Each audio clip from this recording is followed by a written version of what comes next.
Ya,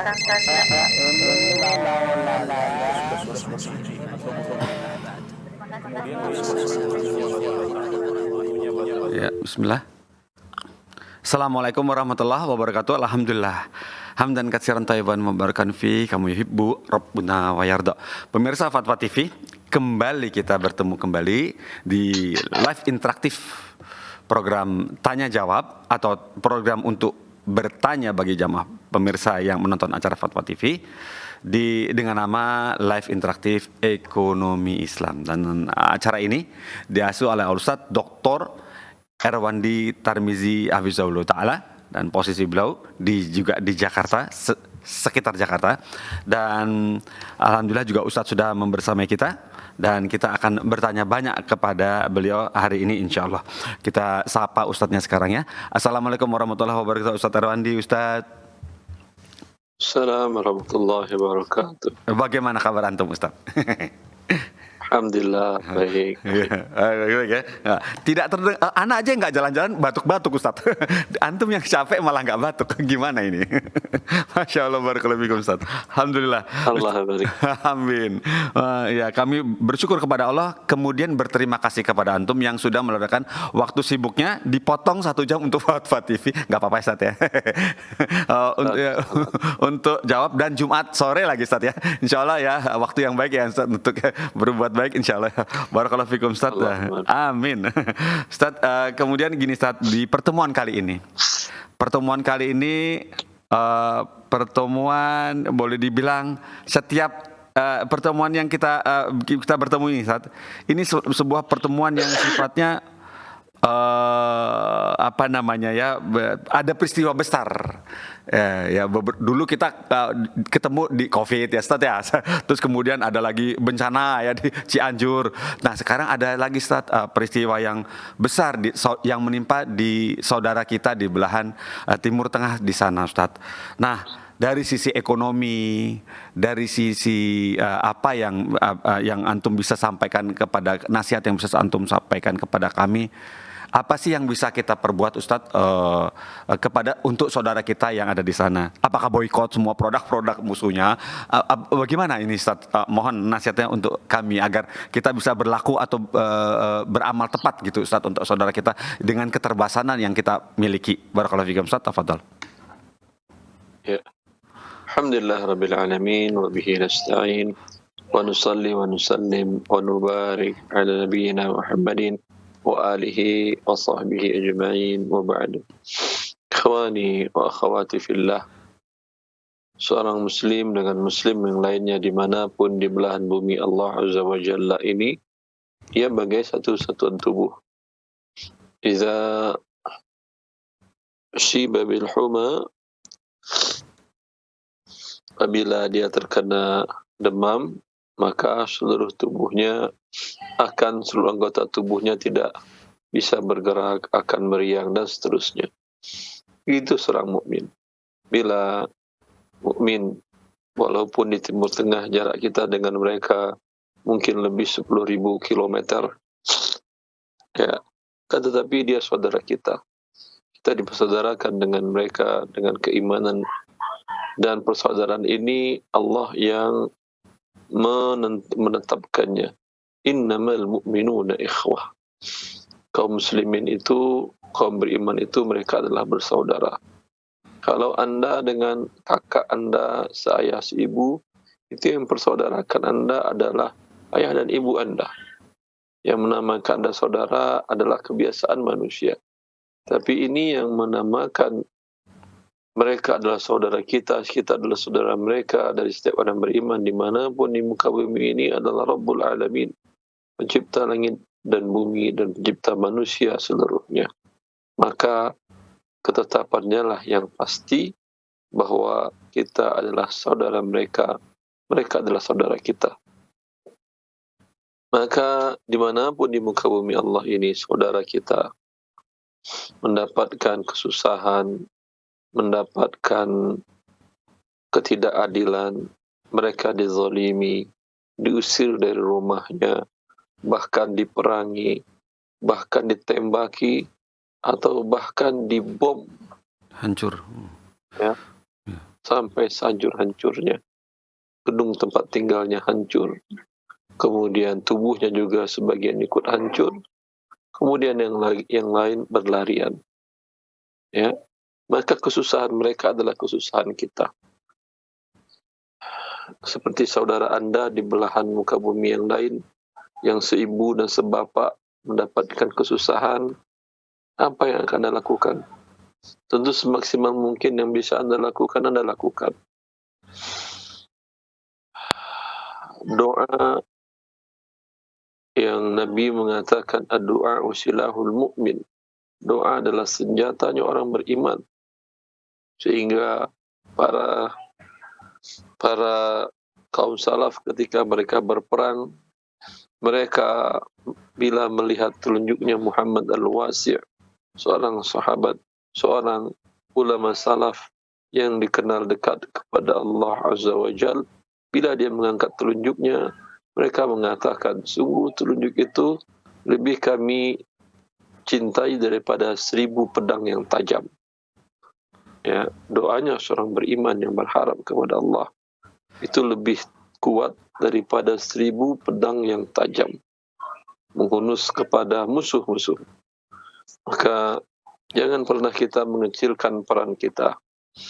Setiap malam, setiap waktu mustajab.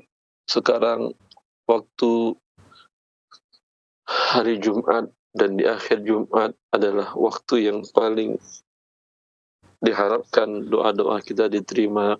Amin. Maka kita doakan kepada Allah Azza wa Jal agar Allah Azza wa Jal menolong saudara-saudara kita kaum muslimin, kaum mukminin dan mukminat yang berada di Palestina untuk diselamatkan oleh Allah Azza wa Jal, untuk kesedihannya diangkat oleh Allah Azza wa Jal, dan agar musuh-musuhnya dihancurkan oleh Allah Azza wa Jal secepat mungkin. Amin. Agar tidak banyak berjatuhan korban dari kaum muslimin. Amin. Allahumma amin. Amin.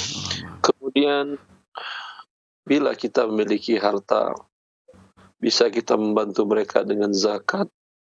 Sepakat para ulama bahwa memang pada dasarnya zakat diambil di tempat orang yang kaya dan diberikan di tempat itu juga orang yang miskin di tempat itu.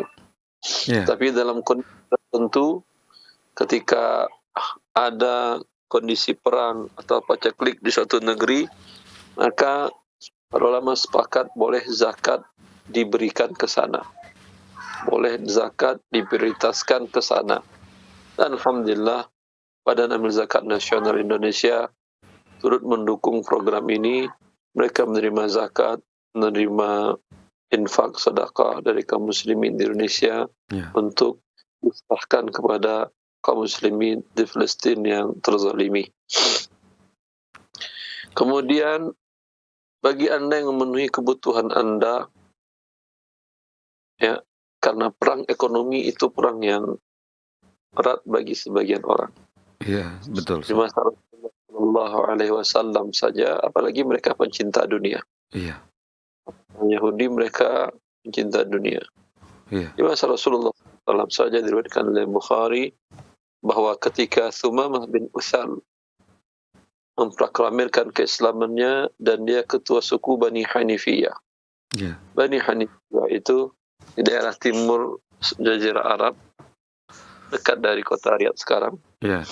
Di situ mereka memiliki lembah yang mereka nanam gandum di sana. Dan gandumnya itu sering dibeli oleh para pedagang dari Quraisy, dari Mekah untuk dibawa ke Mekah. Iya. Ketika masuk Islam, kemudian dia izin kepada Rasulullah untuk melakukan umrah. Maka ketika dia akan melakukan umrah, orang-orang Quraisy mengatakan bahwa sabauta, kamu sudah masuk agama Saba, agamanya Muhammad. Kata dia, aku masih Islam, bukan masuk Saba. Lalu yakinlah para pembesar Quraisy bahwa ini ketua suku Bani Hanifiyah sudah masuk agama Nabi Muhammad sallallahu alaihi wasallam.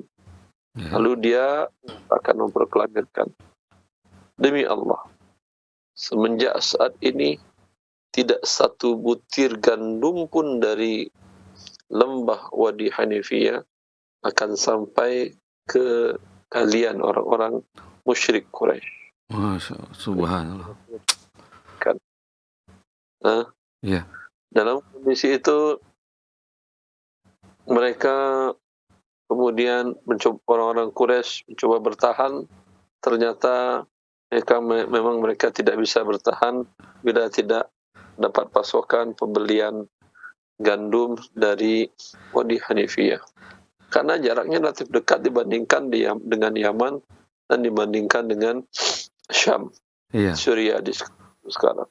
iya. Maka kemudian mereka, orang-orang Quraisy, para pemuka Quraisy datang ke Madinah dan meminta-minta kepada Nabi sallallahu alaihi wasallam Salam. dengan atas rahim agar Nabi memberikan izin untuk Sumamah bin Utsal membuka boikot gandumnya. Dan Rasulullah sallallahu alaihi wasallam adalah orang yang dikenal penyantun, pemaaf, walaupun dia dihinakan dan diusir oleh kaumnya, tetapi tetap beliau adalah orang yang berjiwa besar dan mengizinkan untuk kepada Sumamah untuk membuka boikotnya. Ya. Dari dulu sampai sekarang perang ekonomi adalah perang yang dilancarkan oleh setiap musuh. Iya, betul. Yang ingin melemahkan musuhnya. Iya. Maka kita kaum muslimin lebih 1 miliar di permukaan bumi Allah ini. 1/5 penduduk bumi adalah kaum muslimin. Kalau semua kita boikot, tidak membeli produk-produk mereka, produk-produk Yahudi, dan tidak menjual produk kita kepada mereka, perusahaan-perusahaan Yahudi, semoga dengan demikian mereka mau untuk menghormati saudara-saudara kita di tanah Palestin. Ya. Wallahu waliya taufiq. Masya Allah, barakallahu fikum Ustaz. Jadi tidak masalah ya, memang sudah terjadi sejak dahulu kala ya, setiap terjadi perseteruan, perselisihan, maka senjata ekonomi itu memboikot seperti itu sudah sering terjadi ya Ustaz ya, begitu Ustaz ya. Iya. Ya. Barakallahu fikum Ustaz, seperti itu Ustaz. Jadi ya itu dia nasihat dari Ustaz Erwandi Hafizahullah Ta'ala. Pemirsa semoga bisa diambil pelajaran dari apa yang sudah diwasiatkan. Kemudian kita masuk pertanyaan ini dari yang pertama ini dari Sumatera Selatan, Kabupaten Ogan Komering Ulu, namanya Mas Zulhaidir. Zulhaidir bertanya seperti ini. Assalamualaikum Ustaz Erwandi, saya izin bertanya. Saya menyerahkan sawah kepada pihak penggarap dengan perjanjian setiap panen saya mendapatkan 150 kg beras. Dengan perjanjian saya menyerahkan sawah kepada pihak penggarap dengan perjanjian setiap panen saya dapat 150 kg beras secara bersih tanpa pemirsa, ditunggu sebentar, ada sedikit gangguan koneksi sedikit, ada kendala koneksi sehingga kita nantikan untuk terkoneksi kembali dengan Ustadz Erwandi. Nah, insya Allah ini sudah tersambung lagi. Coba kita cek. Assalamualaikum Ustaz, sudah tersambung Ustaz? Taib. Assalamualaikum. Waalaikumsalam. Alhamdulillah sudah tersambung ya Ustaz ya. Taib. Saya bacakan pertanyaannya Ustaz. Ini pertanyaannya tadi begini bunyinya. Bapak Zulhaidir ini bertanya, saya menyerahkan sawah kepada pihak penggarap dengan perjanjian setiap panen saya mendapatkan 150 kg beras secara bersih tanpa ikut urus biaya, tidak ikut pengurusan biaya bibit, biaya bajak, biaya tanam, biaya pupuk, dan biaya saat panen. Nah, biasanya total di saat panen saya mendapat di saat panen itu totalnya adalah 400 kg sampai dengan 600 kg beras. Nah, apakah hukum akad tersebut diperbolehkan secara syariat? Jazakallahu khairan. Ya. Bila Anda tidak mensyaratkan dari padi yang digarapnya atau beras yang digarapnya, bisa dari padi itu padi manapun sebesar 150, ya, umpamanya dengan mengatakan Yang penting saya setiap panen dapat beras 150 kilogram, berasnya jenisnya Cianjur Iya. atau beras Rojo Lele atau lain-lainnya, IR64 dan lain-lainnya. Maka tidak ada masalah, itu namakan dengan akad ijarah, Iya. akad sewa menyewa.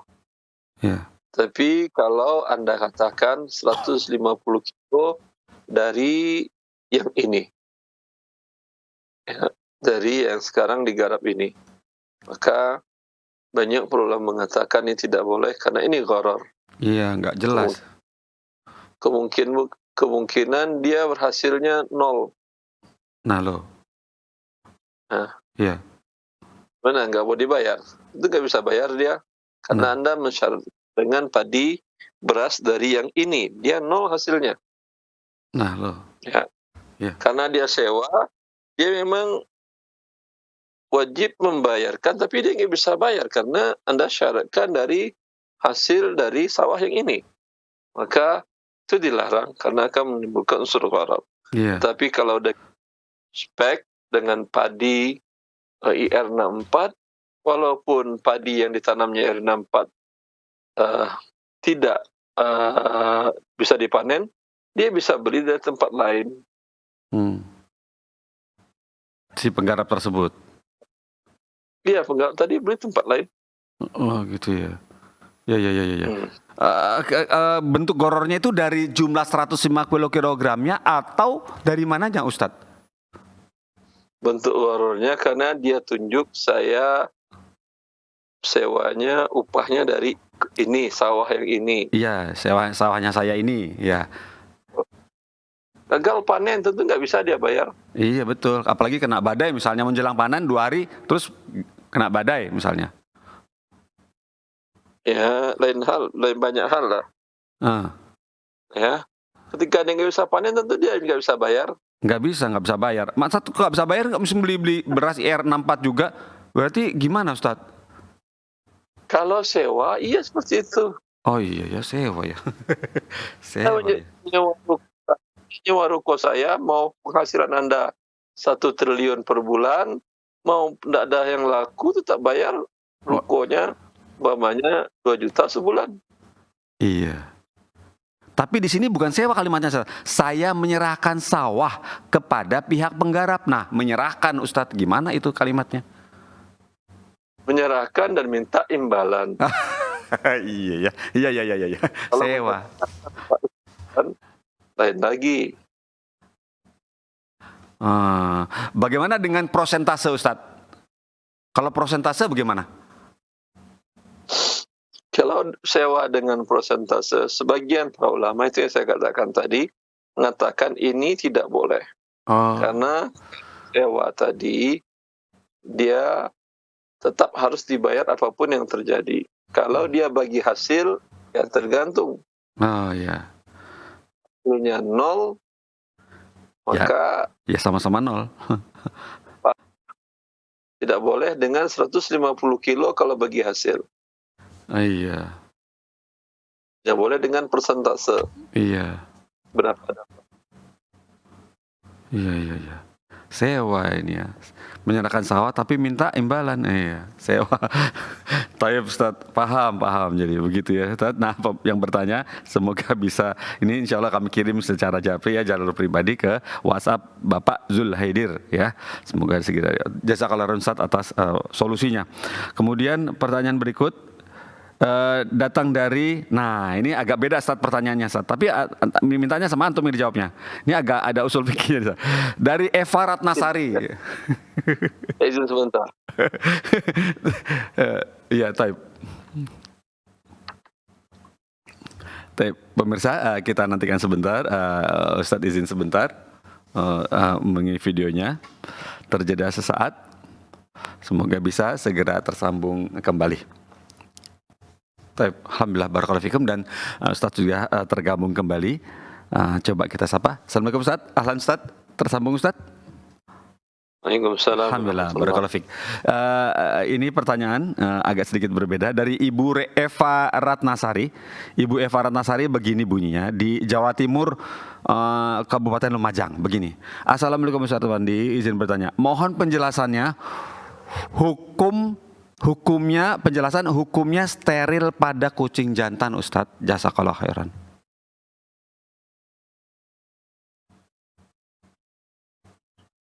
Ya, Barakallahu fiik. steril pada kucing jantan ini dia makhluk Allah. Dia kan nggak ada buat dosa kepada Anda. Iya. Mungkin terlalu banyak anaknya. Jangan dia terlalu banyak anak itu salah dia. Memang mereka harus mengikuti program KB pemerintah, nggak ada kan? Iya. Lanjut. Terserahnya, ya, terserahnya.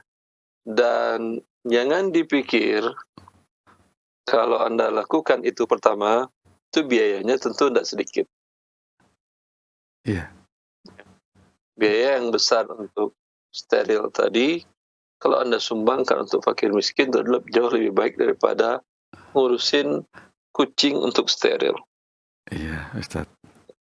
Kedua, apa yang Anda anggap baik belum tentu baik realnya. Iya.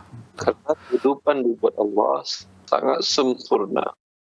Kalau dalam pelajaran lingkungan dan pelajaran pengetahuan alam ada namanya siklus rantai makanan. Iya. Bila ada satu mata rantai yang hilang, akan terjadi kerusakan di atas muka bumi ini. Iya. Kucing makan tikus. Nah. Ketika kucingnya dikurangi jumlahnya, tikus akan berkeliaran dan dia akan masuk ke rumah Anda, masuk ke sawah Anda, masuk ke tempat, mungkin ke tempat tidur Anda, mungkin ke telinga Anda. Aduh, jangan dong. Iya. Maka Allah menciptakan segala sesuatunya itu sangat seimbang, sangat natural, Iya. berjalan dengan baik. Iya. Dia punya banyak anak, dia kan nggak mengambil rezeki Anda. Iya, betul. Yang salah Anda saja. Anda paksakan untuk beri dia rezeki. Iya. Biarkan dia di muka bumi Allah, rezekinya sudah disediakan oleh Allah Azza wa Jalla. Iya. Allah barik. Barakallahu fiikum Ustaz. Tapi begini Ustaz, kalau beberapa tetangga kami di sini di perumahan itu, langkah-langkah seperti ini biasanya didasari dari pemikiran terlalu banyaknya populasi kucing di sekitar komplek tersebut Ustaz. Sehingga jika solusinya tidak steril, mungkinnya apakah misalnya dibuang Ustaz, diambil kemudian dibuang ke komplek lain, itu apakah masih diperbolehkan? Karena menurut antum tadi steril, mendingan uangnya untuk disedekahkan, begitu Ustaz. Karena memang ada beberapa yang perumahan gitu yang kucing banyak sekali Ustaz, sehingga ketika mobil jalan itu atau kendaraan jalan itu harus hati-hati terus gitu, apalagi kalau malam gitu kan tidak terlihat begitu. Barakallahu fiikum Ustaz, gimana? Bapak, ibu dan anaknya jangan dipisah-pisah dia. Kumpulin mereka, bawa jauh ke hutan, buang ke sana, dia bisa hidup. Iya. Begitu Ustaz ya. Iya, barakallahu fiikum Ustaz ya. Kucingnya sedikit, tikusnya merajalela Ustaz ya. Tapi sekarang saat kucing itu lebih besar, tikus itu lebih besar dari kucing. Lebih berani.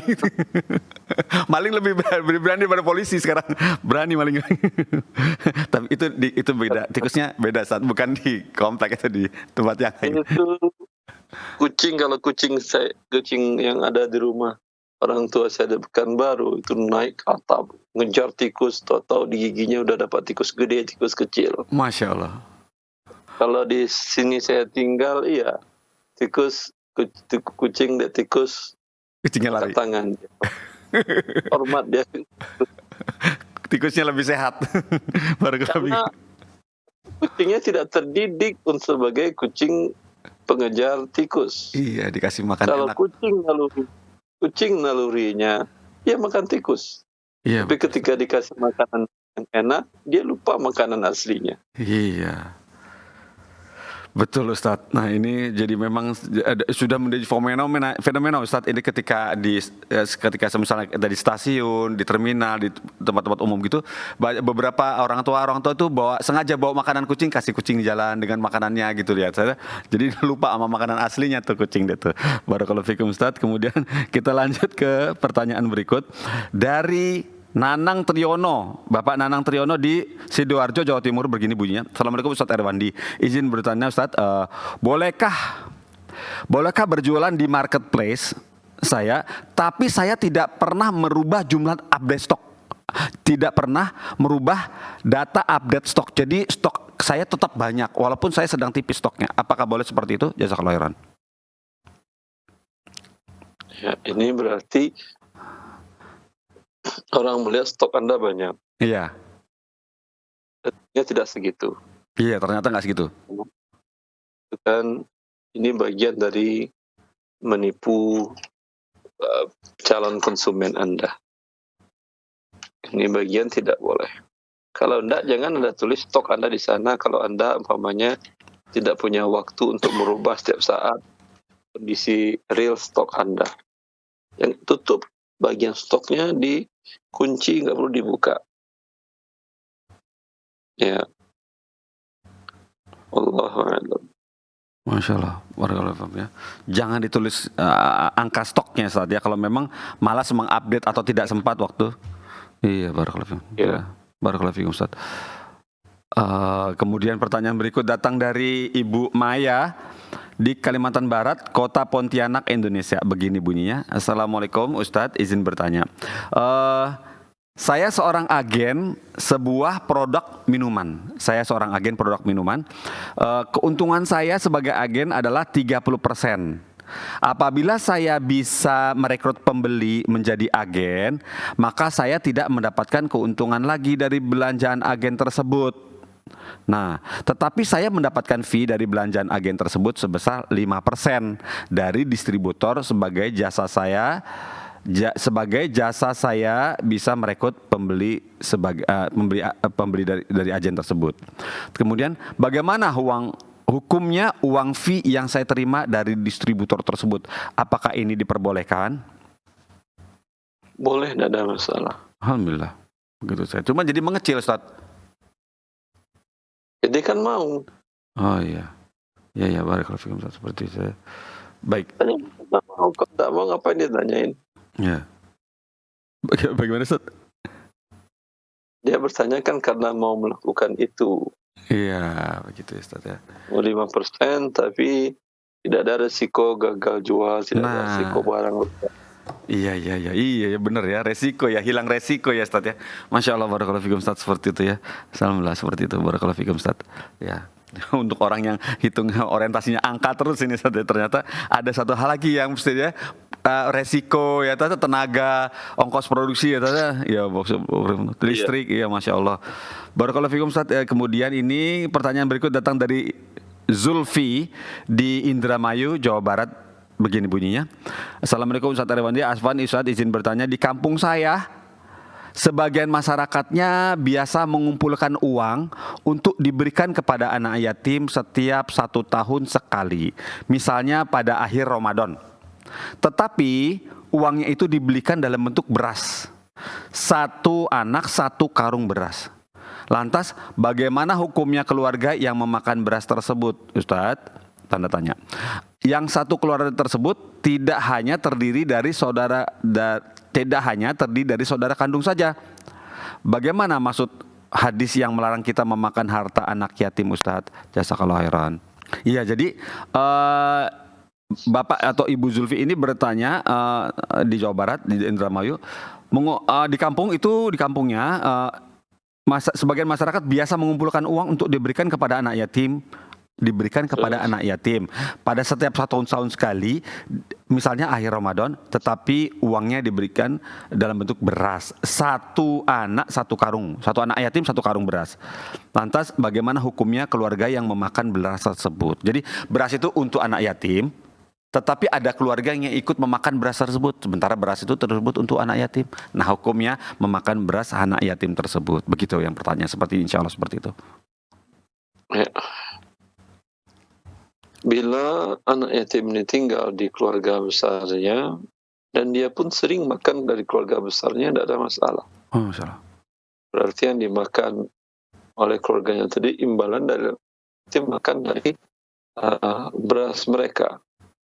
Tapi kalau umpamanya pihak keluarga tempat tinggal anak yatim itu ingin lebih berhati-hati, ya sebaiknya mereka pisahkan beras anak yatim dengan beras mereka. Oh, gitu.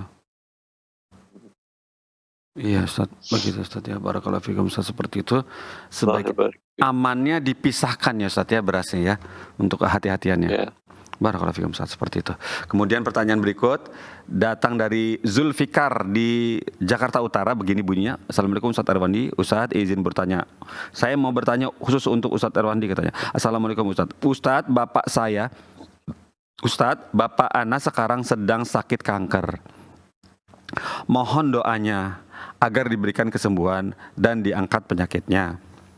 Pertanyaannya Anas, Ustadz, Bapak Ana berencana diam-diam akan jual tanah. Namun di sini saya selaku anak, apakah berhak untuk meminta bagian dari hasil jual tanah Bapak Ana? Kondisi Bapak dan Ibu sudah lama cerai. Dan kondisi sekarang Bapak sudah punya istri. Lantas ibu kandung saya juga selalu mendorong saya untuk meminta bagian. Mohon nasihatnya Ustadz. Jazakallah khairan. Allah barik. Yang pertama, kita doakan Bapak Anda agar disembuhkan dari penyakitnya dengan secepatnya dan tanpa ada penundaan. Allahumma shfi walid hadha as-sa'il shifaan ajilan shifaan la yughadiru saqama. Bagi Allah mudah menyembuhkannya.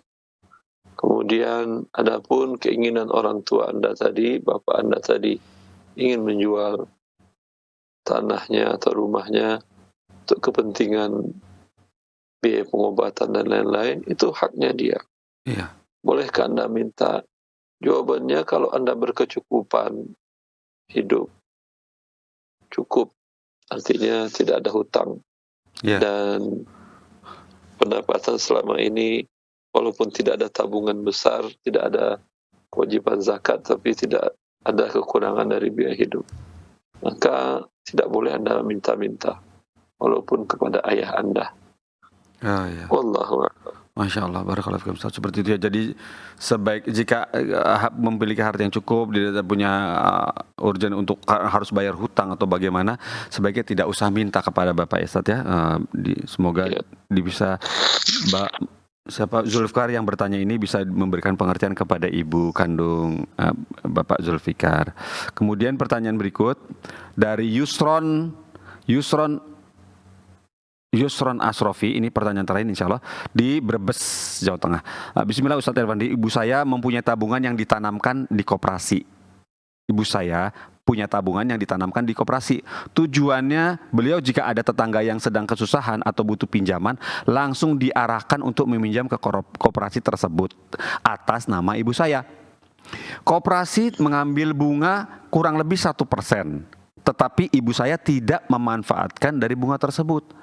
Lantas yang ditanyakan, apakah ibu saya berdosa karena ikut serta dalam memfasilitasi kegiatan riba, Ustadz? Jazakallah khairan. Kalau koperasinya yang meminjam dikenakan pertambahan bunga pembayaran atau kelebihan pembayaran, maka ini usaha riba.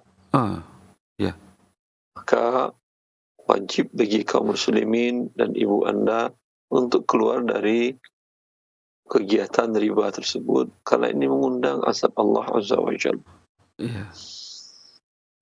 Kemudian lalu uang diapakan? Simpan di lembaga keuangan syariah. Atau kalau ada koperasi yang dikelola dengan secara syariah, maka simpan di sana. Kalau tidak, ya belikan ke tanah. Di atas tanah itu mungkin dibangun bangunan atau dikelola untuk lahan produktif, ya. atau disewakan ke orang untuk menyewanya, Ya, itu lakukan. ya, Ya. Karena walaupun tujuannya untuk menolong orang tadi, tapi dengan dia berbuat riba, dia sudah berdosa. ya, Memang menolong orang berpahala, tapi kita tidak tahu ya. mana yang lebih besar dosanya, dan jangan-jangan amalannya tidak diterima sedangkan dosa pasti dicatat. Aduh, iya ya, Itu Ustaz. Astagfirullah. menakutkan. Maka jangan pernah menganggap remeh suatu dosa. Apalagi dosa riba, ini dosa besar. Iya, Ustaz. Dosa besar. Maka jangan pernah menganggap remehnya, dan teruskan kebaikan membantu siapapun yang bisa kita bantu. Iya, Ustaz. Wallahu waliyut taufiq. Amin. Barakallahu fikum Ustaz atas nasihatnya.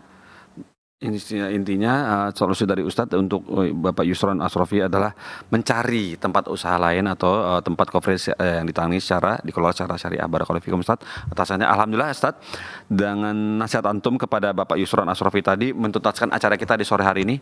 Barakallahu fikum Ustadz atas nasihatnya dan ilmu yang sudah di-sharing bareng, terutama kepada nasihat awal tadi Ustadz ya, masih membuat kita semangat untuk membantu saudara-saudara kita yang sedang mengalami cobaan dari Allah dengan kondisi seperti itu ya Ustadz ya, di belahan Timur Tengah. Acara ini boleh saya tutup Ustadz? Silahkan. Barakallahu fikum Ustaz. Pemirsa Fatwa TV, nah tuntas sudah acara kita di sore hari ini, di Jumat sore. Semoga Allah memberkahi acara ini dan melanggengkan acara ini. Acara ini sudah episode ke 117 episode. Masya Allah, barakallahu fikum. Dan insya Allah kita ketemu di pekan depan, jam yang sama, ustadz yang sama, acara yang sama. Kita tutup dengan kafaratul majelis. Subhanakallahumma wa bihamdika asyhadu an la ilaha illa anta astaghfiruka wa atubu ilaika. Wassalamualaikum warahmatullahi wabarakatuh. Assalamualaikum warahmatullahi wabarakatuh. Jazakallah khairan Ustaz. Alhamdulillah. Allah barik fiik. Ana izin. Baik Ustaz.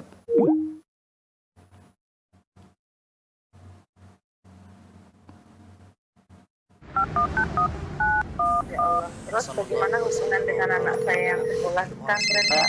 Ini mau nanya suci, hanya berumur بعد